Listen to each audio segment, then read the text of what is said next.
السلام عليكم ورحمة الله وبركاته. بسم الله الحمد لله الصلاة والسلام على رسول الله. رب اشرح لي صدري ويسر لي أمري واحلل عقدة من لساني يفقه قولي. അൽഹംദുലില്ലാഹ്. അല്ലാഹു സുബ്ഹാനഹു വ തആല സൂറത്തുൽ ബഖറയിലൂടെ എന്തൊക്കെയാണ് മുത്തഖീന്റെ ക്വാളിറ്റീസ് എന്ന് 3-4 ആയത്തുകളിലൂടെ പറയുന്നുണ്ട്. എന്നിട്ട് അതിനുശേഷം അല്ലാഹു സുബ്ഹാനഹു വ തആല അഞ്ചാമത്തെ ആയത്തിലൂടെ അവരെ കുറിച്ച് പറയാണ്, അഊദു ബില്ലാഹി മിനശ് ശൈത്വാനിർ റജീം ഉലൈക അലാ ഹുദം മിർ റബ്ബിഹിം വ ഉലൈക ഹുമുൽ മുഫ്ലിഹൂൻ. അവരുടെ നാഥൻ കാണിച്ച നേർവഴിയിലാകുന്നു അവർ തന്നെയാകുന്നു സാക്ഷാൽ വിജയികൾ. ഇന്ന് ഇൻഷാ അല്ലാഹ് അൽ മുഫ്ലിഹൂൻ, വിജയികളെ കുറിച്ച് നമുക്ക് മനസ്സിലാക്കാം. മുഫ്ലിഹ് എന്ന് പറഞ്ഞാൽ ഒരു വിജയി അല്ലെ. ഈ ഒരു വാക്കിന്റെ റൂട്ട് ലെറ്റർ എന്ന് പറഞ്ഞാൽ ഫ, ലാം ആൻഡ് ഹ. ഫലഹ എന്ന് പറഞ്ഞാൽ ഒരു ഇത് പൊട്ടി പുറത്തേക്ക് വരിക, ബ്രേക്ക് ചെയ്ത് വരിക എന്നൊക്കെ അർത്ഥമാണ്. ഈ ഒരു ഫലഹ എന്നുള്ള വാക്കിൽ നിന്ന് തന്നെ വരുന്ന മറ്റൊരു വാക്കാണ് ഫല്ലാഹ്. നമുക്ക് എല്ലാവർക്കും അറിയാം അല്ലെ. കൃഷിക്കാരന് നമ്മൾ ഉപയോഗിക്കുന്ന വാക്കാണ് ഫല്ലാഹ്. എന്താണ് ഫല്ലാഹ് ചെയ്യാം? അദ്ദേഹം ഭൂമി ഓപ്പൺ ആക്കിയിട്ട്, സ്പ്ലിറ്റ് ഓപ്പൺ ആക്കിയിട്ട് അതിൽ വിത്തിടും അല്ലെ. ആ വിത്ത് പിന്നെന്താകും? അതുപോലെ തന്നെ വീണ്ടും ഭൂമി പൊട്ടിച്ചിട്ട് അത് വിത്ത് പുറത്തേക്ക് വരും. സുബ്ഹാനല്ലാഹ്. അതുകൊണ്ടാണ് അല്ലാഹു സുബ്ഹാനഹു വ തആല ഫല്ലാഹ് എന്നുള്ള വാക്ക് ഒരു കൃഷിക്കാരൻ നൽകിയിട്ടുള്ളത്. അതുപോലെ തന്നെ മുഫ്ലിഹ് എന്ന് പറഞ്ഞാൽ വിജയാണ് നമ്മൾ പറഞ്ഞു അല്ലെ. ഫല്ലാഹ് എങ്ങനെ വിജയാകാം? ഫല്ലാഹ് ഈ ഒരു വിത്ത് മുളപ്പിച്ച് അതിന് വെള്ളം കൊടുത്ത് അതിനാവശ്യമുള്ളതെല്ലാം നൽകിയിട്ട് അതിനെ വളർത്തിക്കൊണ്ടുവരും അല്ലെ. അങ്ങനെ വളർത്തിയിട്ട് അതിൽ നിന്ന് കിട്ടുന്ന കായ്കളും കനികളും ഒക്കെ പോയിട്ട് അദ്ദേഹം എന്താക്കും? അത് വിൽക്കും. അങ്ങനെ അദ്ദേഹത്തിന് ഈ ലോകത്ത് അദ്ദേഹം ഉദ്ദേശിച്ചിട്ടുള്ള വിജയം ലഭിക്കും. അതുകൊണ്ടാണ് ഈ ഒരു ഫല്ലാഹ് എന്നുള്ള വാക്കിന് ആ ഒരു അർത്ഥം വരുന്നത്. ഇനി മുഫ്ലിഹൂൻ എന്ന് പറയുമ്പോൾ ഈ ലോകത്തുള്ള വിജയത്തിനും നമുക്ക് ഈ ഒരു വാക്ക് ഉപയോഗിക്കാം. അതായത് ഈ ലോകത്തുള്ള വിജയത്തിനും അതുപോലെ തന്നെ പരലോകത്തുള്ള വിജയത്തിനും. ഇനി എങ്ങനെയാണ് ഒരു മുത്തഖീൻ മുഫ്ലിഹൂൻ ആവുക? അതായത് നമുക്കറിയാം, ഈ ലോകത്ത് നമ്മൾ അള്ളാഹ്ക്ക് ഇഷ്ടമുള്ള കാര്യങ്ങളൊക്കെ ചെയ്ത് നമ്മളുടെ ബന്ധങ്ങളിലായാലും അതുപോലെ തന്നെ അള്ളാഹുവായിട്ടുള്ള റിലേഷനിലായാലും എല്ലാത്തിലും നമ്മൾ നല്ല രീതിയിൽ നമ്മൾ ചെയ്യുകയാണെന്നുണ്ടെങ്കിൽ നമ്മൾ ഈ ലോകത്തിൽ എന്താകും? വിജയാകും. അതുപോലെ തന്നെ പരലോകത്തും നമുക്ക് അള്ളാഹുൽ നിന്നുമുള്ള ഏറ്റവും അജ്റുൻ കബീർ കിട്ടും, ഏറ്റവും മഹത്തായ വലിയ പ്രതിഫലം നമുക്ക് കിട്ടുന്നുണ്ട്. അവിടെ നമ്മൾ ഒരിക്കലും പ്രായമാകുന്നില്ല അല്ലെ. എന്ന് നമുക്ക് ശാശ്വത ജീവിതമാണ്. അതുപോലെ എല്ലാം ആസ്വദിക്കാനുള്ള അത്രയ്ക്കും വിഭവങ്ങൾ ഒരുക്കിയിട്ടുള്ള ജന്നാത്തുൽ ഫിർദൗസ് അല്ലെങ്കിൽ ജന്നത്താണ് അല്ലാഹു സുബ്ഹാനഹു വ തആല നമുക്ക് എല്ലാവർക്കും നൽകാൻ പോകുന്നത്. ഇൻഷാ അല്ലാഹ് അല്ലാഹു സുബ്ഹാനഹു വ തആല നമുക്ക് എല്ലാവർക്കും ജന്നാത്തുൽ ഫിർദൗസ് നൽകി അനുഗ്രഹിക്കുമാറാകട്ടെ. ആമീൻ. അപ്പോൾ ഇനി നമുക്ക് മുഫ്ലിഹും അതുപോലെ തന്നെ മുത്തഖീൻ അല്ലെങ്കിൽ ഫല്ലാഹും മുത്തഖീനും തമ്മിലുള്ള കണക്ഷൻ എന്താണെന്ന് നോക്കാം. അതായത് ഒരു കൃഷിക്കാരനും മുത്തഖീനായിട്ടുള്ള അല്ലെങ്കിൽ അള്ളാഹുവിനെ സൂക്ഷിച്ച് അള്ളാഹുവിൽ പ്രൊട്ടക്ഷൻ എടുത്തിട്ട് അള്ളാഹുവിൻ്റെ പണിഷ്മെൻറ്റിൽ നിന്നും അതുപോലെ തന്നെ അള്ളാഹുവിൻ്റെ കോപത്തിൽ നിന്നൊക്കെ സംരക്ഷണം എടുത്ത ഒരു മുത്തഖീനായിട്ടുള്ള ഒരാളുടെ ക്വാളിറ്റീസ് നമുക്കൊന്ന് കമ്പയർ നോക്കാം. അപ്പോൾ ഫല്ലാഹ് എന്താ ചെയ്യുക? അദ്ദേഹം ഭൂമി പിളർത്തി അതിലേക്ക് സീഡ് വെക്കും അല്ലേ. അതെവിടെയാണ്? ഭൂമിൻ്റെ അടിയിലാണ്, നമുക്ക് ആർക്കും കാണാൻ പറ്റൂല. അതുപോലെ തന്നെ ഒരു മുത്തഖിയായിട്ടുള്ള ഒരു വ്യക്തി എന്താണ്? അദ്ദേഹത്തിൻ്റെ ഹൃദയത്തിൽ ഈമാനിൻ്റെ വിത്ത് അദ്ദേഹം നിറക്കും. സുബ്ഹാനല്ലാഹ്. അല്ലാഹു സുബ്ഹാനഹു വ തആല ആദ്യം തന്നെ നമ്മൾക്ക് നൽകിയിട്ടുള്ളൊരു കാര്യമാണത്. സുബ്ഹാനല്ലാഹ്. എന്നിട്ട് എന്താണ്? ആ ഒരു വിത്തിനെ ആ ഫല്ലാഹ് അങ്ങനെ ഇട്ട് പോവോ? ഇല്ല അല്ലേ. അതിന് വളരാൻ ആവശ്യമുള്ള കാര്യങ്ങളൊക്കെ ഫല്ലാഹ് ചെയ്യും. അതുപോലെ തന്നെയാണ് നമ്മളും. അതായത് മുത്തഖീനായിട്ടുള്ള ആളുകൾ അങ്ങനെയാണ് ചെയ്യേണ്ടത്. എന്താണ്? ഈ ഈമാൻ അതിനുള്ളിലുണ്ടെന്ന് വിചാരിച്ചിട്ട് അള്ളാഹു നമ്മുടെ ഉള്ളിലിട്ട് തന്നെന്ന് വിചാരിച്ചിട്ട് അത് വളരൂല അല്ലേ. എന്ത് ചെയ്യണം? നമ്മളെ എപ്പോഴും അതിനെ വളർത്താനുള്ള, അതിനെങ്ങനെ ഉയർത്തിക്കൊണ്ടുവരാൻ അല്ലെങ്കിൽ ഈമാൻ വർദ്ധിപ്പിക്കാനുള്ള കാര്യങ്ങൾ നമ്മൾ ചെയ്തുകൊണ്ടിരിക്കണം എന്നർത്ഥം. സുബ്ഹാനല്ലാഹ്. ഇനി നമ്മൾ എന്തൊക്കെ കാര്യങ്ങളാണ് ആ ഒരു സീഡിനെ വളർത്താൻ നമ്മൾ കൊടുക്കുക? ആ ഫല്ലാഹ് ആ സീഡ് വളരാൻ വേണ്ടിയിട്ട് അതിന് വെള്ളം കൊടുക്കും അല്ലേ. അതായത് ഡ്രൈ ആയിട്ടുള്ള എർത്തിന് അല്ലെങ്കിൽ ഉണങ്ങിയിട്ടുള്ള ഭൂമിയിലേക്ക് വെള്ളം ഒഴിച്ചു കൊടുത്തിട്ട് എന്താണ്? ആ ഒരു ഫല്ലാഹ് ആ ഒരു സീഡിനെ നട്ട് നനയ്ക്കും. സുബ്ഹാനല്ലാഹ്. അതുപോലെ നമ്മളുടെ ഹൃദയത്തിൽ ഈമാൻ, അതായത് നമ്മളുടെ വരണ്ട ആ ഹൃദയത്തിന് ഈമാൻ ലഭിക്കണം എങ്കിൽ നമ്മൾ എന്ത് ചെയ്യണം? ആ ഹൃദയത്തിന് ഖുർആൻ കൊടുക്കണം. സുബ്ഹാനല്ലാഹ്. അള്ളാഹുവിൻ്റെ ആ ഒരു ഖുർആൻ നമ്മുടെ ഹൃദയത്തിൽ കൊടുത്താലാണെന്ത്? നമ്മളുടെ ഈമാൻ അവിടെ വളരുക. സുബ്ഹാനല്ലാഹ്. അതുപോലെ തന്നെ മറ്റൊന്നാണ് നമുക്ക് ആവശ്യമുള്ളത്. എന്താണ്? ഈ ഒരു ചെടി വളരാൻ നല്ല സൂര്യപ്രകാശം വേണം അല്ലേ? സൂര്യപ്രകാശം നല്ലപോലെ കിട്ടിയിട്ടില്ല എങ്കിലും എന്താണ്, കറക്റ്റായിട്ടുള്ള ഒരു വളർച്ച ആ ഒരു ചെടിക്ക് ലഭിക്കില്ല. അതുപോലെ നമ്മളും എന്താണ് ചെയ്യേണ്ട മറ്റൊരു കാര്യമാണ് എന്ത്? അള്ളാഹുവിനോട് ദുആ ചെയ്യാം. ദുആ ഇലല്ലാഹ്. അതുപോലെ തന്നെ അള്ളാഹിനെ സ്നേഹിക്കാം. അപ്പം അള്ളാഹു എന്താക്കും? നമുക്ക് അതിനുള്ള ആൻസർ തരും അല്ലേ? സുബ്ഹാനല്ലാഹ്. അതാണ്, അതായത് ചെടി എന്താണ്, നമ്മൾ നല്ലപോലെ സൂര്യപ്രകാശം കൊടുത്താൽ ആ ചെടി അതിന് റിസൾട്ട് കൊടുക്കും. അതുപോലെ തന്നെ അള്ളാഹുവിൻ്റെ അടുത്ത് നമ്മൾ ദുആ ചെയ്താൽ അള്ളാഹു നമുക്ക് അതിനുള്ള ഉത്തരം നൽകും. സുബ്ഹാനല്ലാഹ്.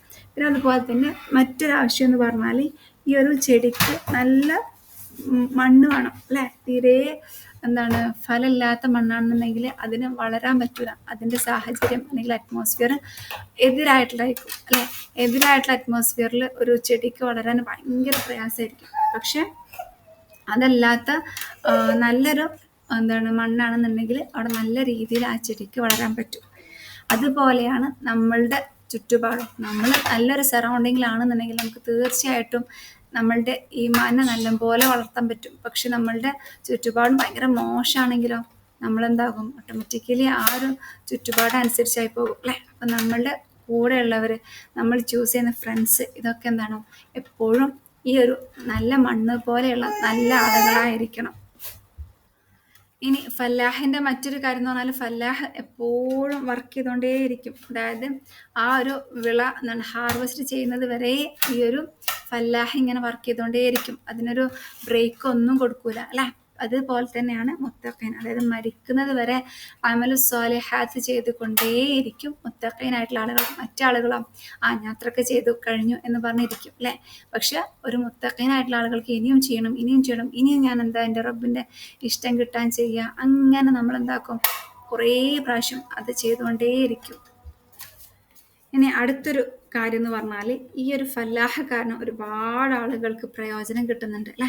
ഈ ഒരു ഫല്ലാഹ് ഭൂമിയിൽ ഈ ഒരു വിത്തിട്ടത് കാരണം ആ വിത്തിൽ നിന്നും മുളച്ചു വരുന്ന ഒരുപാട് കാര്യങ്ങൾ, ധാന്യങ്ങളായിക്കോട്ടെ, ഫലങ്ങളായിക്കോട്ടെ, അല്ലെങ്കിൽ മറ്റെന്തായിക്കോട്ടെ, പച്ചക്കറികളായിക്കോട്ടെ, എല്ലാം അത് അദ്ദേഹം എന്ത് ചെയ്യുന്നത്? ബാക്കിയുള്ളവർക്ക് ഉപകാരപ്രദമായിട്ടത് ആക്കി കൊടുക്കണം അല്ലേ? എല്ലാവർക്കും എത്തിച്ചു കൊടുക്കുകയാണ്. സുബ്ഹാനല്ലാഹ്. അതുപോലെ തന്നെയാണ് ഒരു മുത്തഖീനും. അതായത് മുത്തഖീന് എന്ത് നന്മ കിട്ടിയാലും അത് ഓട്ടോമാറ്റിക്കലി കൂടെയുള്ളവർക്ക് ഷെയർ ചെയ്യും അല്ലേ? എന്ത് അറിവ് കിട്ടിയാലും മറ്റുള്ളവർക്ക് എത്തിച്ചു കൊടുക്കും. എന്ത് അള്ളാഹുവിൻ്റെ ദീനെക്കുറിച്ച് അറിഞ്ഞാലും അത് മറ്റുള്ളവരിലേക്ക് ഇത് എത്തിച്ചു കൊടുക്കും. അതാണ് ഒരു മുത്തഖീൻ്റെ ക്വാളിറ്റി. അതായത് മറ്റുള്ളവർക്ക് ഈ ഒരു മുത്തഖീൽ നിന്നും ഒരുപാട് ഉപകാരങ്ങൾ ഉണ്ടാകും. നമ്മളോട് തന്നെ ചോദിച്ചു നോക്കാം, നമ്മൾ മറ്റുള്ളവർക്ക് ഉപകരിക്കുന്ന ഒരു വ്യക്തിയാണോ? അതല്ലെങ്കിൽ നമ്മൾ നല്ലൊരു ഗുഡ് ഫ്രണ്ടാണോ? ഇതൊക്കെ നമ്മൾ ചോദിക്കേണ്ടതാണ് കേട്ടോ. അതുപോലെ തന്നെ നമ്മളുടെ ഹൃദയത്തിൽ നമ്മൾ ഈമാൻ നിറക്കുന്നുണ്ടോ? ഖുർആൻ റിസൈറ്റ് ആക്കിയിട്ട് അല്ലെങ്കിൽ ഖുർആനായിട്ട് കണക്ട് ചെയ്തിട്ട്, ഇതൊക്കെ നമ്മൾ സ്വയം ചോദിക്കേണ്ട ചോദ്യങ്ങളാണ്. പിന്നെ ഇനി നമ്മളൊക്കെ അറിയാം, കാലം മാറുമ്പോൾ നമ്മൾ കുറച്ചൊക്കെ കാലത്തിനനുസരിച്ചിട്ട് ഒരുപാട് ചേഞ്ചസ് വരുത്തണം എന്നറിയാം അല്ലേ? നമ്മൾ പണ്ട് അള്ളാഹുവിൻ്റെ ദീൻ മനസ്സിലാക്കിയിരുന്നത് പുസ്തകത്തിലൂടെയാണ്. പക്ഷേ ഇപ്പോൾ നമ്മൾ അൽഹംദുലില്ലാഹ് പുതിയ ടെക്നോളജി കാരണം നമുക്ക് മൊബൈലാകാം, അല്ലെങ്കിൽ ലാപ്ടോപ്പ് ആകാം, TV ആകാം, പല സംവിധാനത്തിലൂടെ നമുക്ക് അൽഹംദുലില്ലാഹ് അള്ളാഹുവിൻ്റെ ദീൻ മനസ്സിലാക്കാൻ സാധിക്കുന്നുണ്ട്. അതുപോലെ തന്നെ നമ്മളെന്താക്കും? ഈ ഒരു ഫല്ലാഹ് പുതിയ പുതിയ ടെക്നോളജികൾ ഉപയോഗിച്ചിട്ട് അതിൻ്റെ ആ ഒരു വിളയുടെ തോത് വർദ്ധിപ്പിക്കും, അല്ലെങ്കിൽ കൂടുതൽ വിള ലഭിക്കാൻ വേണ്ടിയിട്ട് പുതിയ പുതിയ ടെക്നോളജി, അതായത് സ്മാർട്ട് വർക്ക് എന്ന് പറയും അല്ലേ? ഭയങ്കര ഹാർഡ് വർക്ക് ചെയ്യാണ്ട് സ്മാർട്ടായിട്ട് ചെയ്യാൻ വേണ്ടിയിട്ട് അദ്ദേഹം ശ്രമിക്കും. അപ്പോൾ നമ്മൾ എന്ത് ചെയ്യണം?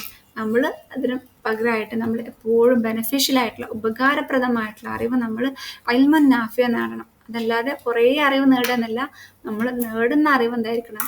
നാഫിഅ ആയിട്ടുള്ള അല്ലെങ്കിൽ ഉപകാരപ്രദമായിട്ടുള്ള അറിവ് നേടാൻ നമ്മൾ ഓരോരുത്തരും ശ്രമിക്കണം. അവസാനമായിട്ട് ഈ ഒരു ഫല്ലാഹ് ശ്രദ്ധിക്കുന്ന മറ്റൊരു കാര്യം എന്ന് പറഞ്ഞാൽ കളകളൊക്കെ അതിൽ നിന്നും റിമൂവ് ചെയ്യും. പെസ്റ്റിസൈഡ്സ് ഒക്കെ ഉണ്ടെങ്കിൽ, അതായത് അതൊക്കെ മരുന്നടിച്ചിട്ട് അല്ലെങ്കിൽ ഏതെങ്കിലും രീതിയിൽ ആ കളകളെയൊക്കെ ഒഴിവാക്കും. അതല്ലെങ്കിൽ എന്താണ്? ഈ ചെടികൾ വളരുന്നതോടൊപ്പം കളകളും വളരും. അപ്പോൾ ഈ ചെടിയുടെ ഫലം അത്ര നമുക്ക് എഫക്റ്റീവ് ആകൂല അല്ലേ? അതുപോലെ തന്നെയാണ് മുത്തഖീനും ചെയ്യേണ്ടത്. അതായത് നമ്മളുടെ ഹൃദയത്തിലുള്ള ഒരുപാട് കുഫ്രിൻ്റെ സ്വഭാവങ്ങളുണ്ട്, അതായത് ഒരുപാട് ചീത്ത സ്വഭാവങ്ങളുണ്ട്. ആ ചീത്ത സ്വഭാവങ്ങളൊക്കെ നമ്മൾ മനസ്സിലാക്കി അത് പറിച്ചെടുക്കണം. എന്നാൽ മാത്രമാണ് എന്ത് ഈ ഒരു മുത്തഖീൻ്റെ ആ ഒരു ക്വാളിറ്റി നമ്മളിൽ ഉണ്ടാകുള്ളൂ. അല്ലെങ്കിൽ എന്താകും, ഈ കളകളൊക്കെ വന്നിട്ട്, അല്ലെങ്കിൽ ഈ നെഗറ്റീവായിട്ടുള്ള അല്ലെങ്കിൽ ഹൃദയത്തിലുള്ള ചീത്ത ചിന്തകൾ അല്ലെങ്കിൽ ചീത്ത ആ കാര്യങ്ങളൊക്കെ എന്താണ് ഈ ഒരു മുത്തഖീൻ്റെ നല്ല നല്ല ക്വാളിറ്റീസിനെ നശിപ്പിച്ച് കളയും. അപ്പോൾ നമ്മൾ ഇപ്പോഴും ശ്രദ്ധിക്കുക, നമ്മുടെ ഹൃദയത്തിൽ അസൂയ, അഹങ്കാരം, റിയാ അല്ലേ തുടങ്ങിയിട്ടുള്ള കുഫറിൻ്റെ സ്വഭാവങ്ങൾ നമ്മളുടെ അടുത്തുണ്ട് എന്നുണ്ടെങ്കിൽ അതൊക്കെ നമ്മൾ മനഃപൂർവ്വം മനസ്സിലാക്കി പറിച്ചെടുത്ത് കളയണം. അങ്ങനെ മുഴുവനായിട്ടും ഒരു മുത്തഖീൻ്റെ, അതായത് സെൽഫ്ലെസ് ആയിട്ടുള്ള, എല്ലാവരോടും സ്നേഹം, എല്ലാവരോടും സന്തോഷം, എല്ലാവരോടും ഒരേ മനസ്സ്, അതായത് എപ്പോഴും എല്ലാവരെയും സ്നേഹിക്കുന്ന, മനസ്സിലൊരു ദേഷ്യമോ അല്ലെങ്കിൽ അഹങ്കാരമോ വെറുപ്പോ ഒന്നുമില്ലാത്ത ഒരു നല്ലൊരു വ്യക്തിയാണോ എന്ന് നമ്മളോട് തന്നെ ചോദിക്കേണ്ടതുണ്ട്. സുബ്ഹാനല്ലാഹ് നമ്മളെല്ലാവരെയും അങ്ങനെയുള്ള നല്ലൊരു മുത്തഖിയാക്കി മാറ്റട്ടെ. ആമീൻ. അപ്പം നമ്മളെല്ലാവരും അല്ലാഹു സുബ്ഹാനഹു തആല ഈ ഒരു അള്ളാഹുവിൽ നിന്ന് ഹുദ ലഭിച്ചിട്ടുള്ള ആളുകളുടെ കൂട്ടത്തിലാക്കട്ടെ. ആമീൻ. അതുപോലെ തന്നെ സാക്ഷാൽ വിജയികളാക്കി റബ്ബ് സുബ്ഹാനഹു തആല നമ്മൾ ഓരോരുത്തരും മാറ്റട്ടെ. ഒരു കാര്യം കൂടെ ഓർമ്മപ്പെടുത്താണ്, മുഫ്ലിഹ് എന്ന് പറയുമ്പോൾ നമ്മൾ പറഞ്ഞു പൊട്ടിയിട്ട് പുറത്തേക്ക് വരുന്ന ഒന്നിനാണ് നമ്മൾ ആ ഒരു വാക്ക് ഉപയോഗിക്കുന്നത് അല്ലേ? അപ്പോൾ നമുക്കറിയാം, ഈ ഒരു മണ്ണിൻ്റെ അടിയിലാകുമ്പോൾ ഒരുപാട് പ്രയാസങ്ങൾ സഹിക്കുന്നുണ്ടാകും, അല്ലെങ്കിൽ ആ ഒരു സീഡിന് ഒരുപാട് എന്താ പറയുക, അന്ധകാരത്തിലാകും. എന്താണ് റബ്ബേ എന്നറിയാത്ത രീതിയിൽ നമുക്ക് തന്നെ അറിയാം, നമ്മൾ ഇരുട്ടിൽ നിൽക്കുമ്പോഴുള്ളൊരു അവസ്ഥ അല്ലേ? ആ ഇരുട്ടിൽ നിന്നും പുറത്തേക്ക് വന്നപ്പോഴാണ് ഇതാണ് എൻ്റെ ജീവിത ലക്ഷ്യം എന്ന് ആ ഒരു ചെടിക്ക് മനസ്സിലാകുന്നുള്ളൂ.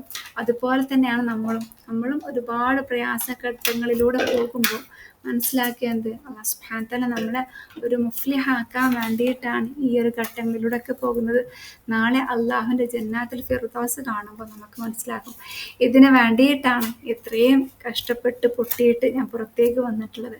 അല്ലെങ്കിൽ അള്ളാഹു നമ്മളെ അന്ധകാരത്തിലാക്കിയ സമയം ഉണ്ടായിട്ടുണ്ടായിരുന്നു അല്ലേ? അതിൽ നിന്നും അള്ളാഹുവിൻ്റെ ദീനിൻ്റെ വെളിച്ചം നൽകി അള്ളാഹു നമ്മളെ വെളിച്ചത്തിലേക്ക് കൊണ്ടുവന്നതും എന്തിനാണ്? നമ്മളെ വിജയികളാക്കാൻ വേണ്ടിയിട്ടാണ്. സുബ്ഹാനല്ലാഹ്. അല്ലാഹു സുബ്ഹാനഹു തആല നമ്മളെല്ലാവരെയും മുഫ്ലിഹൂൻ്റെ കൂട്ടത്തിലാക്കട്ടെ. ആമീൻ.